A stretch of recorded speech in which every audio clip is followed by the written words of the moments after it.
I'd like to introduce Dr. Douglas Reeves. Doug is the founder of Creative Leadership Solutions and author of more than 40 books and 100 articles on education, leadership, and student achievement. He and the team at Creative Leadership Solutions provide job-embedded and actionable professional learning to teachers, leaders, parents, and students around the world. Doug. Thanks so much, Tony. And it's my great pleasure to introduce my colleagues this evening who are going to give you very specific and very 2022 actionable advice. I should just say it, if you came here for the theory of Piaget and Vygotsky, you came to the wrong place. This is all about actions that we can take right now. Dr. Emily Freeland has almost 30 years of experience in education and leadership. She has taught at every level, including at the undergraduate and graduate level, and has been transformative in her impact on student achievement at the classroom, school, and district level.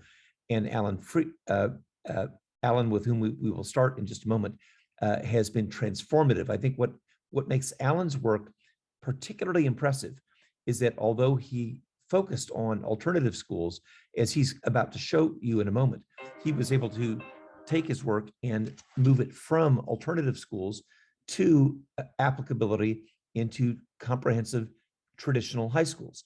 So this is not just about alternative schools today. This is about how you can take the work that Alan is about to describe and use it in a transformative way to help all schools in all demographics make dramatic success. And by the way, before I introduce Alan, I just want to say the following. When I say dramatic success, I'm not talking about these dumb 3% and 4% increases. I'm talking about how Alan and his colleagues have literally cut the failure rate in half. It's truly impressive and very inspiring for me. So Alan, welcome. I'm so happy to have you here. Tell us about what you've been able to accomplish. Hi there, good evening, everybody. Really excited to be here. It's always great to be with an alternative ed group because I think we know that we're a unique group with a lot of unique challenges. We love our students and our work is hard. So just for a moment, briefly what I wanted to share is this is my 7th year as an alternative education principal. I'm an educational options principal here in Northern California. I have a continuation school, community day school, middle and high independent study program, as well as an adult school. So really passionate about serving these students and really passionate about some of the assessment work that I've been involved in along with some of my colleagues here on the call. So I guess the first thing that I would say in terms of how we got started is I noticed in my first or second year as an alternative ed principal, I had wonderful teachers that cared about their students. Yet I noticed at the semester, many of our kids were failing. And I think oftentimes there was good reasons. So we had students that just didn't come very much. And so that's very difficult for them to pass. However, we had students that were coming, yet they were failing. And this was in a setting where students were supposed to be recovering credits for graduation, yet some of them were falling further behind. And so that kind of spurred my work in terms of really learning more, reading more, collaborating with people like Dr. Reeves, like Tony Flock, and really trying to find out how can we support our students and make sure that we're focusing on learning. And so really proud to share that over the course of the last 5 years, we've seen an 80% decrease in the number of Fs at our site. And thankfully, our work kind of served as a pilot that helped involve the rest of our colleagues across the district. And we really saw a lot of movement there as well. And perhaps a little bit later, we can share some of the data. But getting to Dr. Reeves' points about action steps, what I would say, or action-oriented ideas, some things that can be done right away that I think really helped us. One, we were able to get the data. So we were able to run our DNF report, focusing first on our Fs, and we were able to figure out where were the Fs happening, which teachers had more, which teachers had less. And that led us to be able to have conversations with teachers about just asking about how are they grading. And so those conversations were very important. Two, I think finding supporting articles. So throughout this session today, we can share some articles. Dr. Reeves has a wonderful article about the case against zero, which basically just points out how when you give a kid a zero, and a teacher grades on the average, it can really pull down their grades and sometimes make it nearly impossible for a student to recover. And as many of you know with our students, they can go through a lot in their lives, and particularly can be challenging towards the beginning of a semester. And when all of a sudden they turn around, we want to make sure we honor that and not be able to shut them down. The last couple of things I would say action-wise is focusing on the inside-out change model. So really starting with teachers, finding those who are interested in piloting the work, having those one-to-one conversations with people about why we're focusing on a 0 to 4 scale rather than a 0 to 100 scale. Briefly, I wanted to share along our journey, I remember we had a math teacher who was loved by all of her students. And yet when the semester came around, she had failed about 30 kids. And so we sat down, we had a conversation. I had shared with her Dr. Reeves' article. And when we looked at it mathematically and how her students were failing with really only a handful of zeros, even though they had done successfully on a number of things, all of a sudden it clicked that the average, the zero, it wasn't fair. And mathematically, it was just an unsound practice. And so she, from there, decided to pilot it in one of her classes, the 0 to 4 scale. And that really helped as we moved along and kind of brought others on board. So just recapping again, this notion of inside out. So this wasn't a policy change. This wasn't, hey, starting tomorrow, every single teacher on this campus will be on a 0 to 4 point scale because it's the righteous action to take. And we know that our kids have needs, because that even though we all buy into this, we know how much our students are going through. The top-down mandates are not going to be the thing, or at least in our case, was not the thing that got movement. The last two things I would share is just the critical nature of involving our leadership team. So it was a collaborative effort where they were able to help set the pace where, we started with one teacher, that teacher shared the results, then multiple teachers, and then all of our teachers agreed that they would try it in one class. And then the next year, everybody agreed to do it in all their classes. And then we agreed on a scale. So again, this notion of inside out change. And then I think just if you, in the short term, can have conversations, even with just one teacher, and you can get to the place where you can talk about how they're grading, even just eliminating the zero. And if they don't want to go to a 100-point scale, even if they just went to a 50 to 100-point scale, I would say that that's movement in the right direction. So those are some of the action-oriented ideas that I would share that can be taken away starting as soon as possible. Well, Alan, thank you so much. And Emily, I'm going to go to you in just a minute, but I want to ask a couple of follow-up questions. I mean, Alan, I've been given to understand that there are actually unions in California. Is that correct? There are indeed unions, and we are a very union-heavy school district. They're very strong unions, and yet you were able, instead of being adversarial, you were able to collaborate with them and have the unions and you and the students all on the same side of the table. Would you say a little bit more about how you created that collaborative atmosphere? Yeah, I think the first thing is this notion of inside-out change. Again, this was not the district office saying that every secondary site was going to do this. This wasn't even me as the principal, even though, admittedly, I wanted to, pass a rule and a policy saying we were all going to do this, but we didn't do that. So we started small. We started with, as I said, kind of behind door conversations where I would just have a very compassionate and thoughtful conversation with the teacher. And I would even acknowledge that when I was a teacher, I used a 0 to 100-point scale because that's what I thought that I was supposed to do.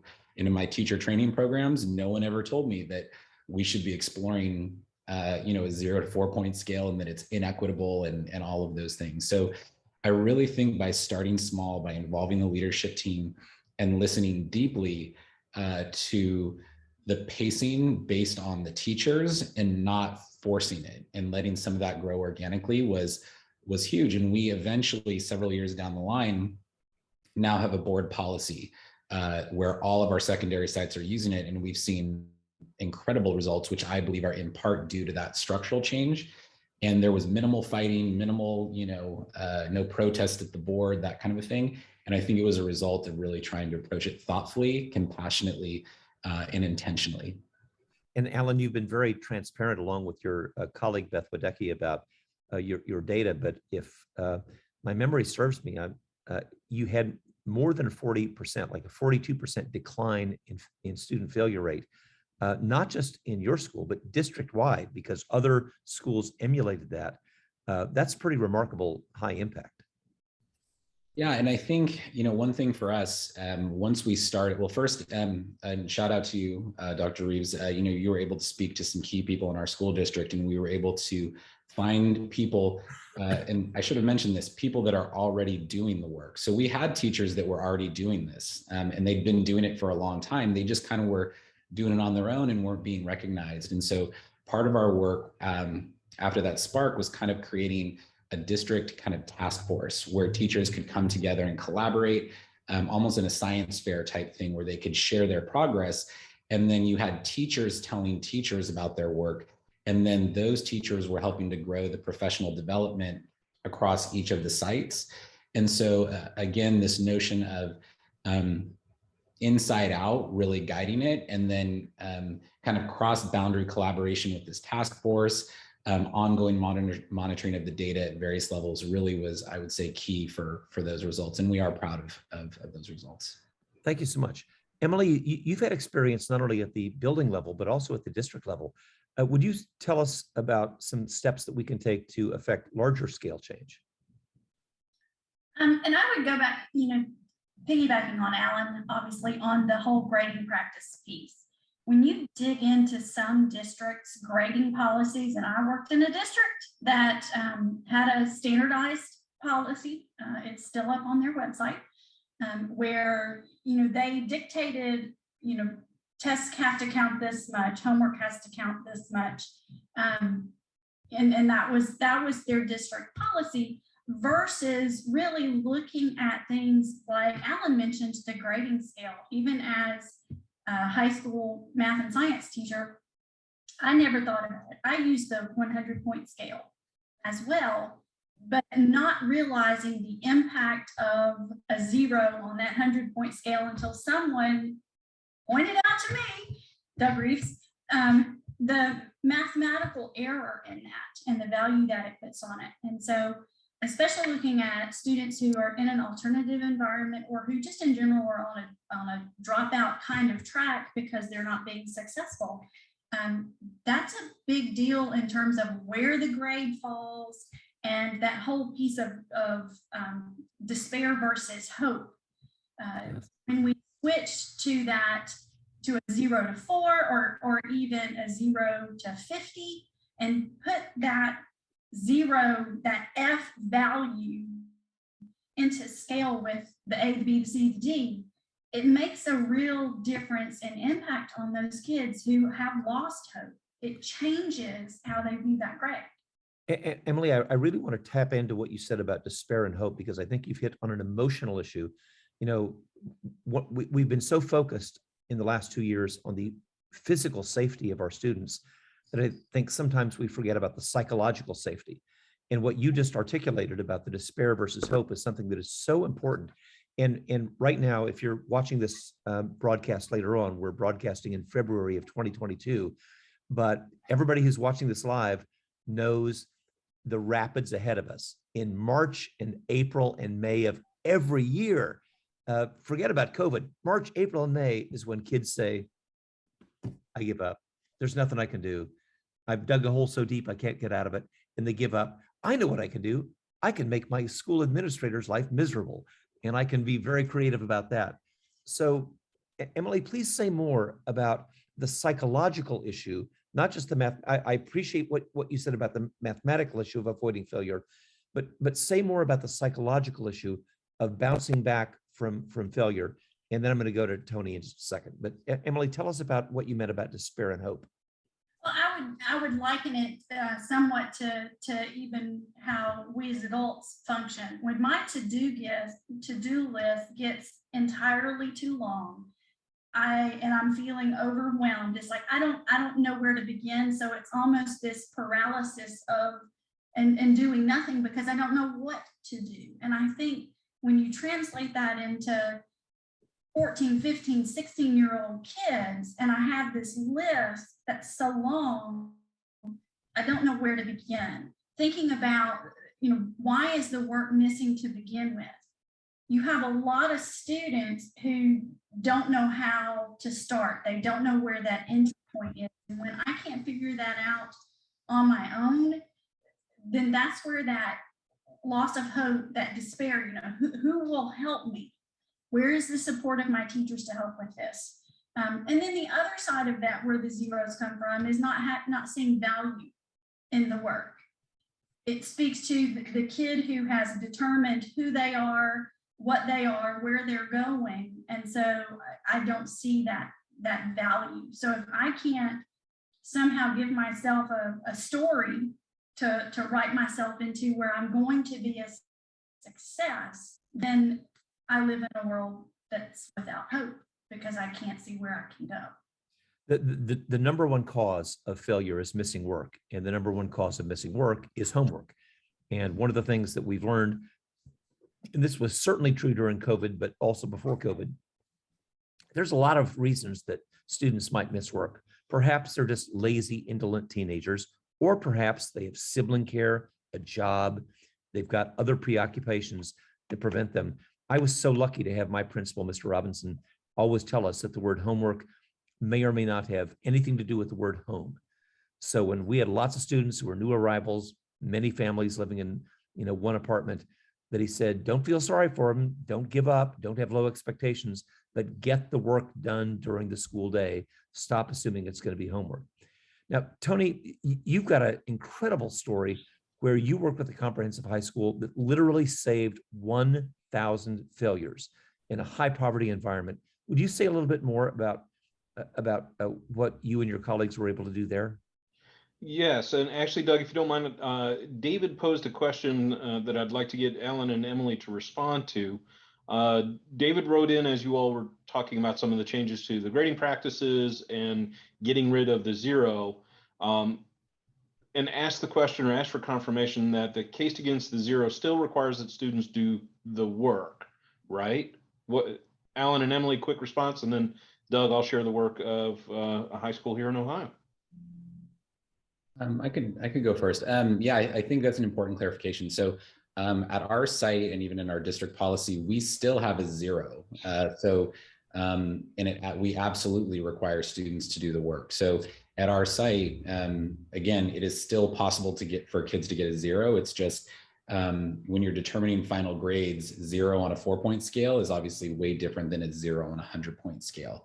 And so that's kind of what I was referencing earlier in terms of, when we, if you take a couple scores and you run the average, right, even a 0 plus, 2 80s, and we average it out, we're going to end up with a pretty low grade, even though it must have been, would have been a little bit higher. So absolutely, they're still required to do the work. And again, our students do receive zeros, and that would be no evidence of mastery on our scale. So I'm happy to turn it over to Emily, and I have that article from Dr. Reeves, and I can put it in the chat as well. I would ditto everything that you said. Yes, they have to do the work. If it has value, then they need to do it.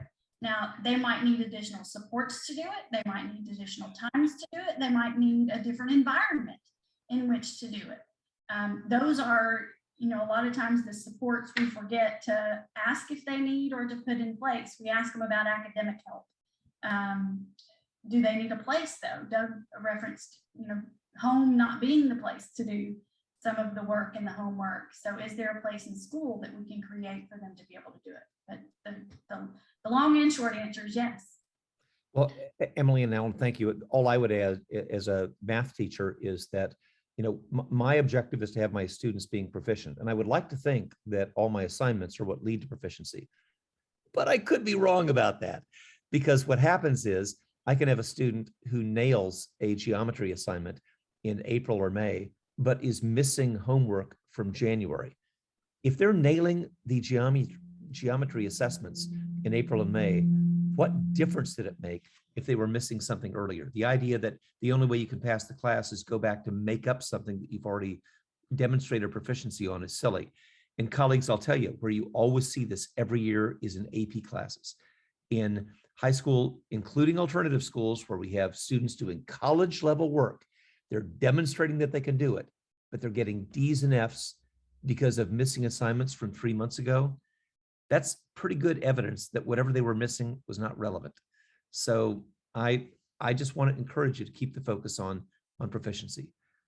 Tony, anything else in the chat room that we need to address before we proceed? No, just a couple of thoughts. I want to echo the comprehensive high school that I'm supporting here in Ohio. Really, it's like they've been working hand in hand with Alan and Emily. Some of the changes started in a single department. Ironically, it was the math department that realized the inordinate impact of a 0, and so they began to issue a minimum grade of 50. I think one of the that was their way of still handling the 0 to 100 scale, but not making it punitive. Another interesting thing that they did was they, instead of a 0, would mark assignments as incomplete and give students opportunity up to and including opportunities that extended beyond the quarter or the semester. For them, what was important was whether or not the students did the work and demonstrated mastery. And so students have the opportunity even late in the semester to come back and finish the assignments that they've missed. So that clear communication, Emily, I think combated a lot of the sense of just being totally lost and overwhelmed that you were talking about. They had seen that, kept a regular log and communication with their students, and really combated that. It began to spread, as Alan talked about, that inside out change. It really began to spread in this high school. The administration spoke with the math department, realized some of their successful practices, and began to encourage them in other departments. They encouraged the math department co-chairs to speak with their colleagues about some of the things they were doing that were making a difference. But then I want to go back to the very first point that Alan made. I think this was the turning point for the school. And Alan talked about getting the data. And so the piece that the administration team put in place was asking for a regular report from teachers in the building about not only who was getting an F, but what they thought the reason for that F was. And so if it was attendance, the administrators took that on to make the phone calls, to send the resource personnel out to encourage the student attendance. If it was lack of homework, they came up with a plan to address that. If it was the student was truly struggling with the needs, the administration created an academic resource center in the library during the day. Instead of going to a study hall or other free period, students can go down to that support center and get tutoring from content area teachers on their areas of need. So a lot of similarities with what Alan and Emily are talking about. I think the piece that was really critical for them in that comprehensive high school was the all hands on deck of the administrative team and taking on things that were beyond teachers' control, like those parent outreach and student outreach when students were absent. Well, Tony, just one more thing that I noticed in your article that I thought was so important is that this didn't happen like after 9 weeks. What I heard you saying is that literally every week, and Yes, sometimes even more during the week, every week they were on top of this. They had the list of students, they had identified very specific needs. This was not a reactionary plan, but something that happened all throughout the semester. Am I overstating that case? You're absolutely right. It's kind of a combination of low tech, high tech. F report was a simple Google sheet, and so teachers could log on to that daily and update students. And the administration team is taking a look at that on several times a week to take action. So, Alan, I want to go back to you for a moment, because one of the things I found remarkable about the work that you've done is that although I know our focus is alternative schools, you are a great demonstration site to show how alternative schools can inform the work of other schools in the entire region.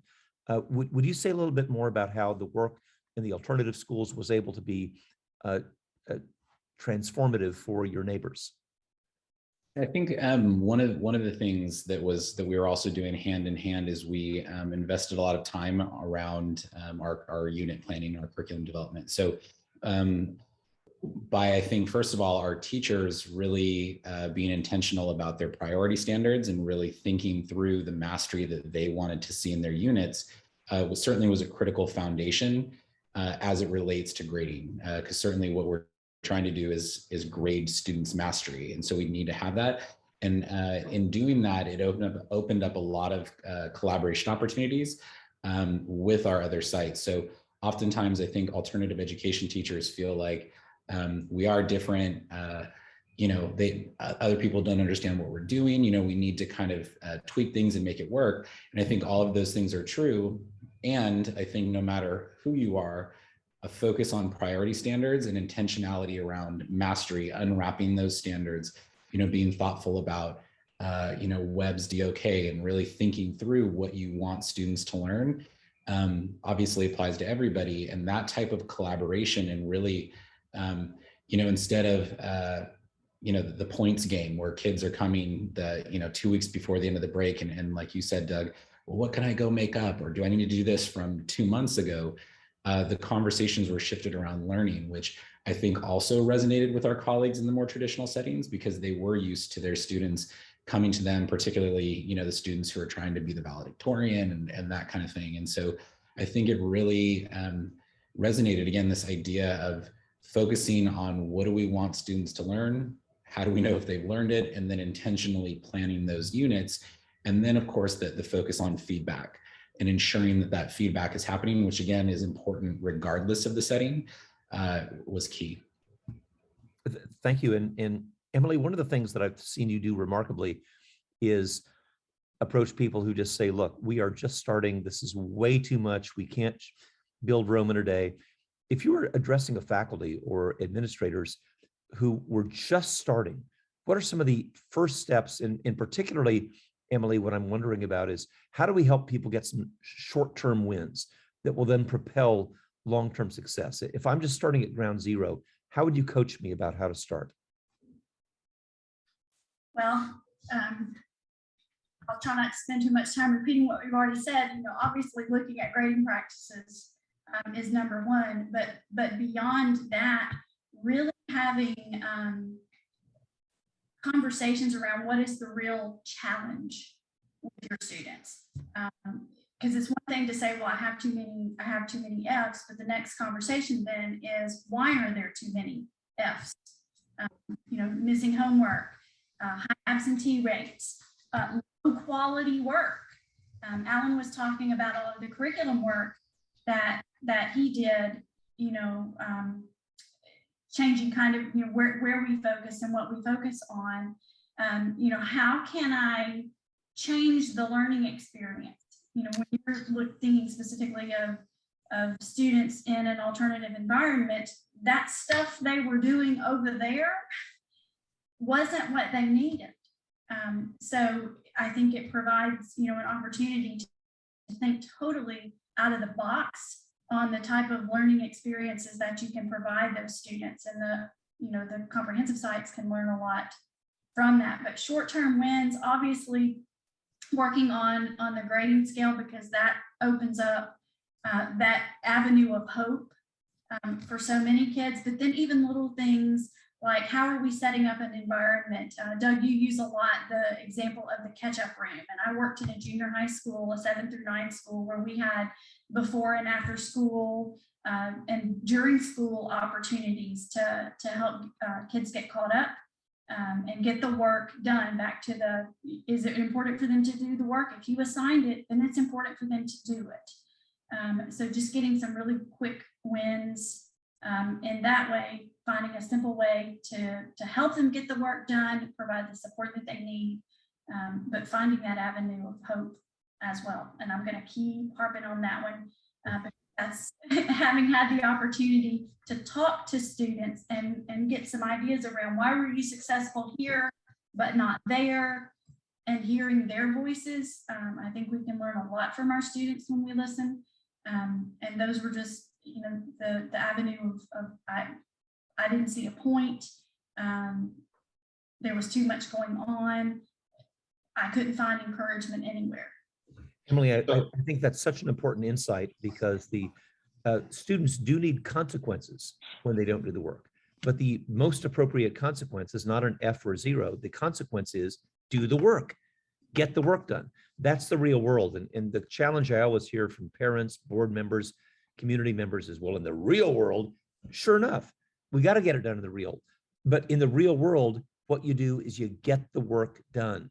You don't just quit on the job. You don't just give up. You get the work done.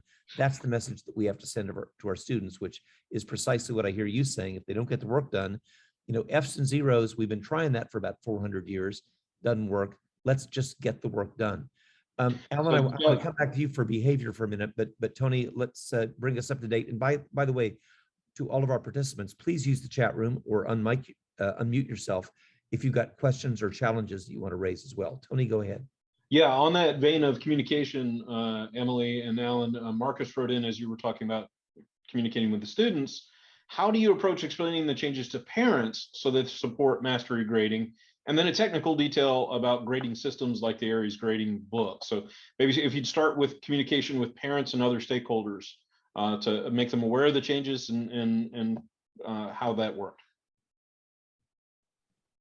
Would you like to start, Emily, or would you like me to go?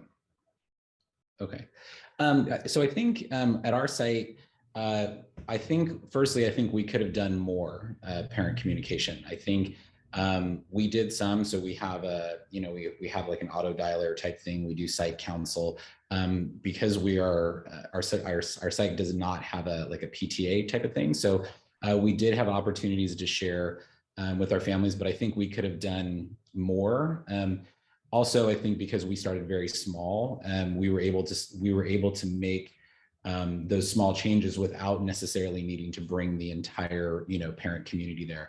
I think as our momentum got going, and particularly as more and more schools started picking it up, one of the things that we did, which is something we learned from Doug, was really focusing on this notion of what's not going to change. So focusing on the fact that even though we're doing this grading, the students are still going to receive letter grades.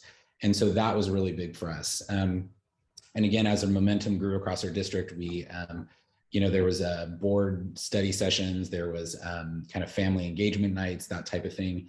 And the one thing I wanted to offer about the gradebook question, which is a really good one, we didn't have Aries, we had Illuminate, and then our district now has Synergy. But that was a really critical thing for our assessment task force to be involved in. So really we stepped back and we let the teachers look at the different functions. And so again, it wasn't the administrators that were looking at, because we have things like the decaying average and, there's a function like the Marzano function or something like that that's in one of ours. And it really gets quite technical. And while I certainly had an opinion, it was much, and the other site leaders had opinions, it was much more powerful for the teachers to really play around with that. And then again, it went outwards again, rather than,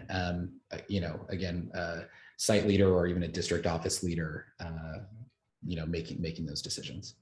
If I could just chime in on the technical issues, because sometimes in districts, this is the stopper. The vendor or the IT department will say, well, this sounds great in theory, but you can't do it. They're wrong. Aries, Power School, Synergy, all these that you mentioned, and I've looked at a bunch of them, have what they call a minimax function. The default of the minimax function is minimum 0, maximum 100. But that's just the default. Every teacher, every district can change it from 0 to 4, 0 to 5, or whatever you think is appropriate. You don't have to accept the defaults that they give you. And if I could just remind everybody on this call, you're the customers. You got to beat these vendors up and tell them, you're not running this school district. You're not the instructional leaders here. We are. And so I've seen this many times, including my favorite example being a 3rd grade teacher in a California district who did a YouTube video of how to fix Aries, since that's what our questioner mentioned. And when the IT department was saying, you're stuck, you can't change it, the 3rd grade teacher was saying, oh, yes, you can. And I just spoke to Power School people last week. I know that we can make these better. So please don't let the defaults of the vendors stop you from making progress. Tony, some others? Yeah, so, and Emily, I want to give you a chance to also talk about, actually, let's do that first. Emily, if you talk about communication with parents, and then I want to share a point that Michael shared with us in chat. And I saw a couple of the comments in the chat. Yes, often the parents are the ones that are hard to sell the change to, especially if their kid is on the top of the list. But I would respectfully remind them, and we had to do this in the school where I worked as an administrator, that GPAs are determined on the 4-point scale. Class rank is determined on the 4-point scale, not on the 100-point scale. And then in some instances, AP scores and AP courses get you that extra quality point. So you've got the 5-point scale in there. So it really doesn't have a bearing on class rank for those parents who are worried there. The real point and the most powerful part of the conversation is, I'm going to use Doug's acronym, FAST, the fair and the accurate, and appealing to them through those two words. You can't, can you tell me the difference between an 88 and an 89 and why the kid doesn't get a 90? And in most cases, they can't. I couldn't tell you. And that was asked me one time, how do you know you didn't get a 90? You were saying you never made a mistake on anything you graded. And it's like, well, I may have, I don't know. But, appealing to parents through reason and sharing with them why we're doing it, because we want it to be fair. We want it to be accurate. We want it to be a real reflection of what the student has learned. Not how compliant they were, not how much extra toilet paper and Kleenex they brought in, but that it is a real accurate depiction of what they know. And most parents get on board with it. And it was my pushback came from the high end, and once they realized that it wasn't going to put kids on top, the discussion pretty much ended. Well, and if I could just add a punctuation mark to that, Emily, I think one of the greatest misunderstandings about grading reform is that it's only about helping low achieving students. And the truth is, when we do this right, colleagues, this helps every student. This helps your valedictorian. This helps your highest achieving students and your struggling students. Why? Because every time we eliminate a section of repeaters, we add a section of electives. Every time we eliminate a section of repeaters, we add a section of AP and advanced classes. And here's the thing that I want to toss to Alan in a second, as soon as Tony raises his next question. Every time we reduce failures, behavior gets better, safety gets better, classroom climate and culture gets better. That helps every single student in the whole school. And whenever I talk to parents about behavior, classroom climate, safety, culture, that's what brings everybody on board. So Tony, you first, and then we're going to go back to Alan. Yeah, thanks, Doug. So Michael raised an interesting point, one that he noted hasn't been shared yet, and he referenced another benefit that has been mentioned is handing that professional responsibility back to the teachers to make appropriate judgments on current and sustained performance. And he mentioned that teachers feel empowered and appreciated when we do that. We've talked about the affective side for our students, but I think Michael's raising an important point about the affective side and professional respect for our teachers. So cue Aretha Franklin. It is all about RESPECT. And I would just add, Michael, I wrote an article about this where, as many of you know, we're losing teachers left and right. We don't have enough subs. We don't have enough teachers in the pipeline. And one of the things that nationally is happening is, well, let's just give them more money. And friends, money's important. You can't ask teachers to have 6-figure debt on a 5-figure income, which is what we expect teachers to do. But please also hear me well. Money isn't enough. Money is not enough. If you don't give teachers respect and safety and collaboration and learning and the other things that they value, they're still going to leave. I don't care if you give them a $10,000 bonus. So, I think our colleague here has pointed out something really important that every administrator on this call must pay attention to. It's about respect. That is something you can't put a price tag on. Tony, anything else in the chat room before we proceed? Nope, that's it. We can turn it over to Alan and Emily for the question that you posed. Okay, so Alan, you've also had students with behavioral difficulties, and I think we would be naive with our participants today not to recognize that behavior has always been an issue in the alternative setting, but in the last year, it has been more significant in both qualitatively and quantitatively than it has been in most of our professional memories. So I'm wondering what you could help us understand about the intersection between how you've helped student academic success and student behavioral success. Sure. So I do think overall we have seen behavior improve. I think at the beginning of this school year, our site probably like many other sites throughout the state and even the country, experienced, I would say, a bump in behaviors. And I think in talking with my colleagues, a lot of us attribute that to the fact that many of our kids, particularly where I live, they just weren't in school all of last year. So at least in our region of California, the students were at home the entirety of the last year. So, you have juniors that missed freshman and sophomore year of high school, or most of freshman year, all of sophomore year. And so when you bring kids back, I think we did see a lot kind of pop up. However, I think that wasn't, that was just, I think it took a while for everybody to get kind of resituated. But I do think overall, we've seen improvements. And I think even more importantly was this notion of kind of what Emily was speaking to, is that our students know that they can improve, that they can grow. And so, as I'm sure many of you have students that go through very big things in their life, or they're working, and we have students that are not supposed to work until after 10 p.m., but they do because they need to support their families, or they have children, they're juniors and seniors in high school and they got to take care of their kids. And so they know that that even if they miss some school or something happens, they know that our teachers are going to look at latest and best, that they're not going to punish them in June for mistakes that they made in January.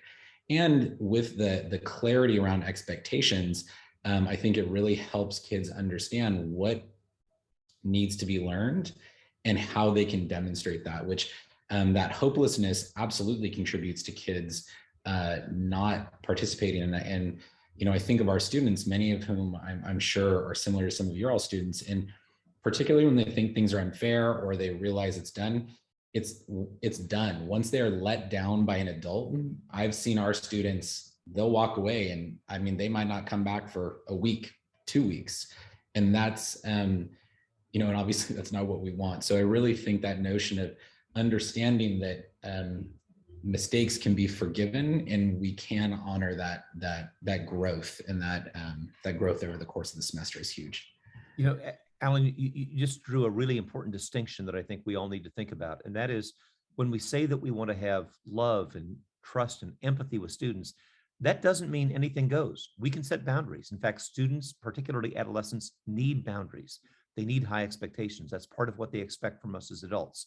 But part of what they absolutely have to know is that they can trust us, that we'll do what we say we will do. And and when that trust is violated, that's when I think it's really hard to reel them back in. Emily, would you say a few words about the intersection between behavior and academic success? As Alan was talking, there were just a couple of things that came to mind, because again, seeing behavior problem, the uptick in behavior problems everywhere. And just as a reminder that when we closed our buildings, I won't say we closed school because we still had school, but when we closed our buildings, we took away a big connector for our students, not only academically, but socially as well. Think about those kids that never had a good phone number, address changed frequently. They got lost. So we lost some students in the process. And I don't want any of this to be taken as a criticism. We didn't have a guidebook on how to do this. So everybody did the absolute best that they could, but we've learned lessons along the way. So, thinking about kids who've been out of school 1 year, 2 year, disconnected from social connections, social supports, and so much of what they learn in the middle grades and the high school grades about social behaviors. I think our kids don't have the words to tell us how they feel, so their frustrations are coming out in some really unappealing ways. So if I'm frustrated academically and I don't know how to explain to you what's going on with me, it's going to evidence itself in some of those behaviors. So I think it's kind of, we talk about social emotional learning. There's the academic side where kids are struggling because of the disconnection in the academics, but there was also the disconnection in the social piece, they're not knowing how to advocate and ask for help. So just, I think all of that is evidencing itself in some unappealing behaviors. Well, thank you, Emily. I want to add 2 research footnotes, and then Tony, take us back to the chat. Yes, sir. The research footnotes are the following. Number 1, you have to get the directionality right.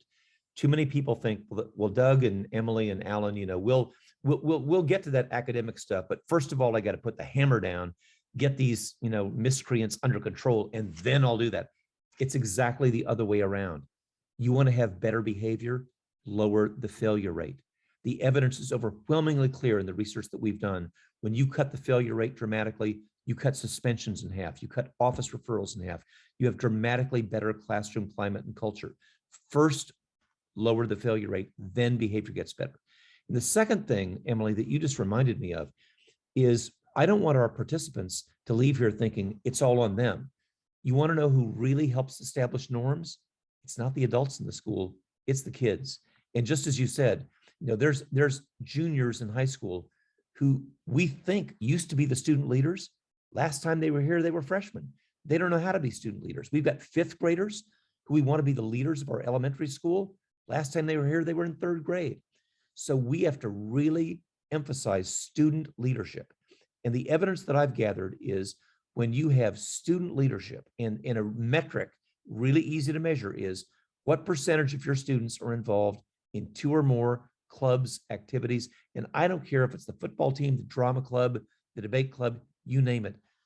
2 or more of those activities, it's a rocket ship. They have better attendance, better behavior, better GPAs. And yet, who are our coaches and our club advisors most likely to go after? The 3-letter athlete, the 2-club president. I want you to resolve after this meeting to get a list of the kids who are involved in nothing, the completely disengaged kids, and get them involved in just 1 or 2 things. Because as Emily said, this engagement is so important, but you can't put that on the backs of teachers and coaches and club advisors and administrators alone. Our student leaders need to step up to their responsibility. And I'll just, complete this little soliloquy by saying the following.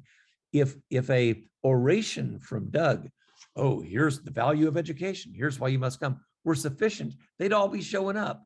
But they don't listen to me. And they didn't when I was a middle school math teacher. They listen to each other. We have to have student leadership to make this work. So seriously, colleagues, resolve to get 100% of your students involved in some kind of student leadership activity. Tony, what else do we have in our closing minutes?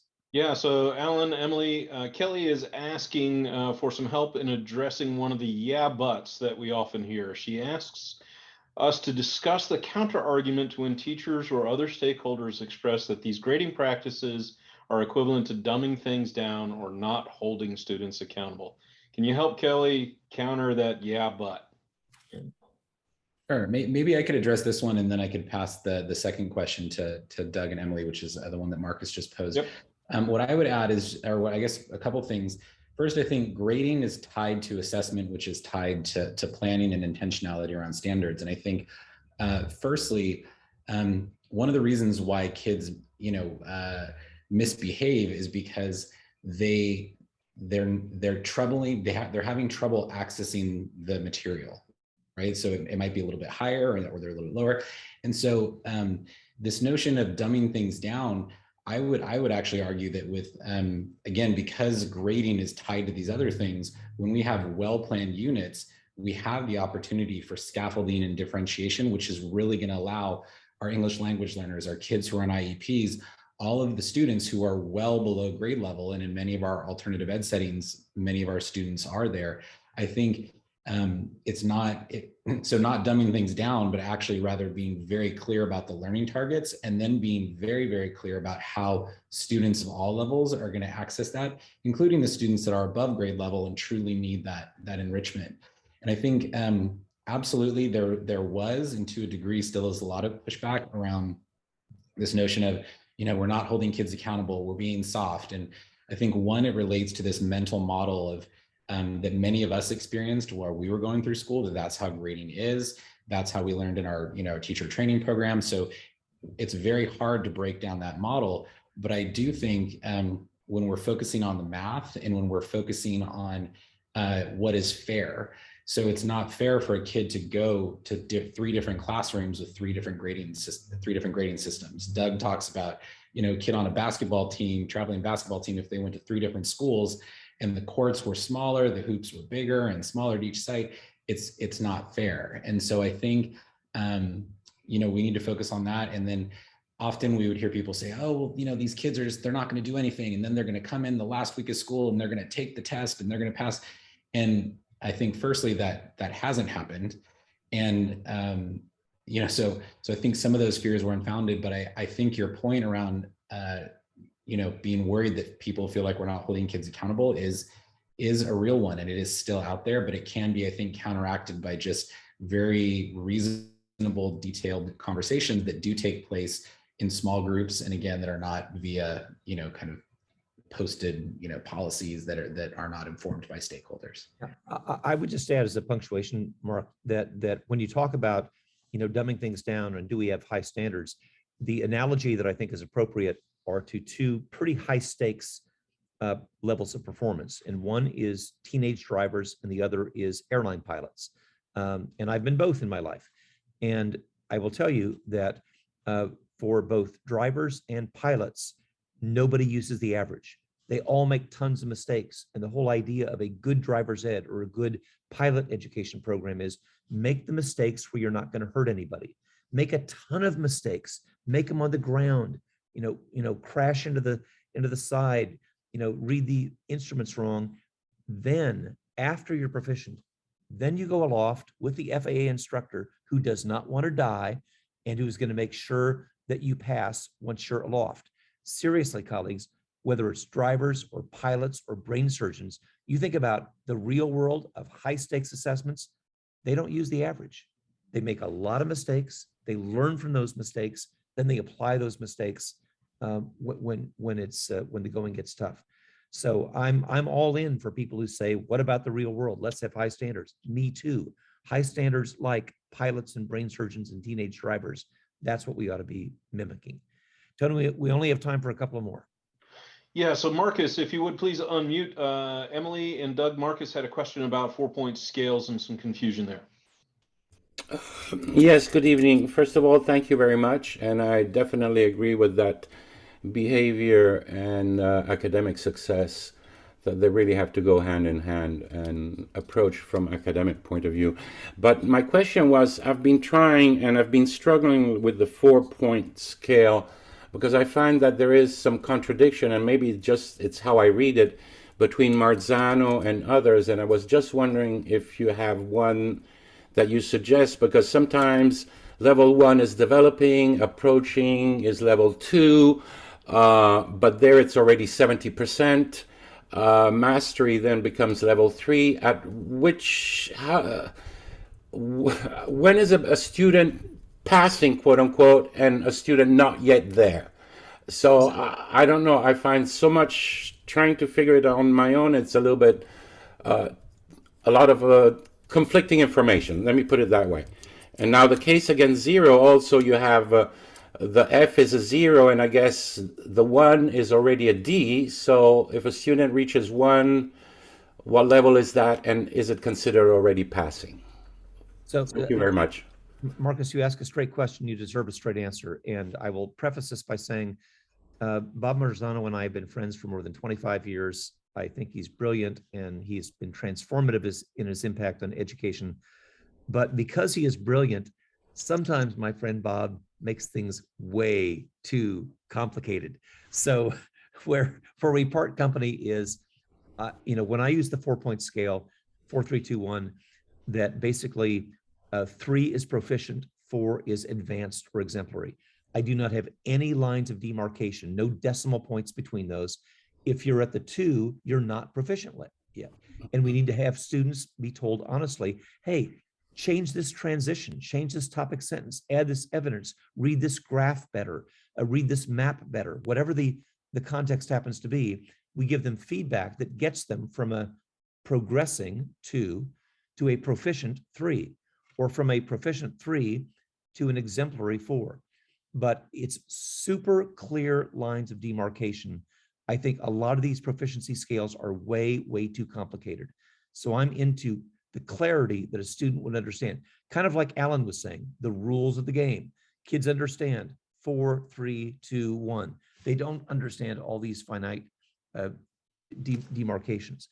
And the other thing, with respect to your question about the 4-point scale, you know, I'm okay with old-fashioned ABCDF grading, where you didn't try, and I would use very simple language. 0, you didn't try. 1, you tried, but you're not satisfactory. 2, you tried and you're almost there, but you're not proficient yet. 3, that's a B, you're proficient. So C is not proficient, D is not proficient, B is proficient. Be super clear about that. And then, oh, you want to do more than that? Here's what a 4 is. And the only thing I'll say, and then I'll toss to Emily, don't use words like exceeds standards, because nobody knows what that means. Does that mean like more problems, more pages, more stuff?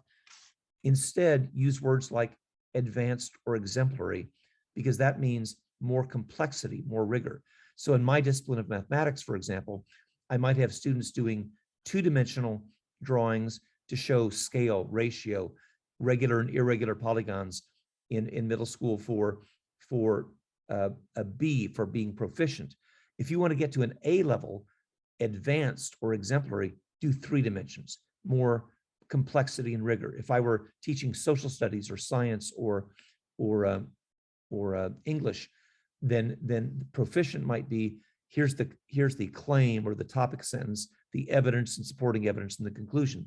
But if I wanted to go to advanced, it would be claim, counterclaim, evidence, counter evidence, and then an evaluation of which is more credible. That's different in complexity and rigor, not just more stuff. But yeah, sir, thank you, Marcus, for that opportunity to clarify it. I want to be super clear. 1 is not proficient. 2 is not proficient. You got to get to level 3, a B, to be proficient. Emily, what would you add to that? And then Tony, you can Thank you so much. bring us home. And I would just add, consider using success criteria. So students know very specifically what it is they're supposed to do. As a teacher who used rubrics in their classroom, my rubrics were terrible. That whole scale. And what I know now is I used a lot of subjective language, like well-developed argument. Well, what the heck is a well-developed argument? I should have specifically said an argument that includes this and this and this and this. So if I'm the student, I know exactly what is expected of me. I'm not giving the answer. I'm not telling them what to do. I'm just simply sharing with them what success looks like. I think that's important, so that along the lines of what's proficient and what's not proficient, that students have clear criteria for what that is. So that would just be the one thing that I would add to that conversation, trying to get away from the subjective language, which I used way too much, to really specific criteria for what constitutes proficient.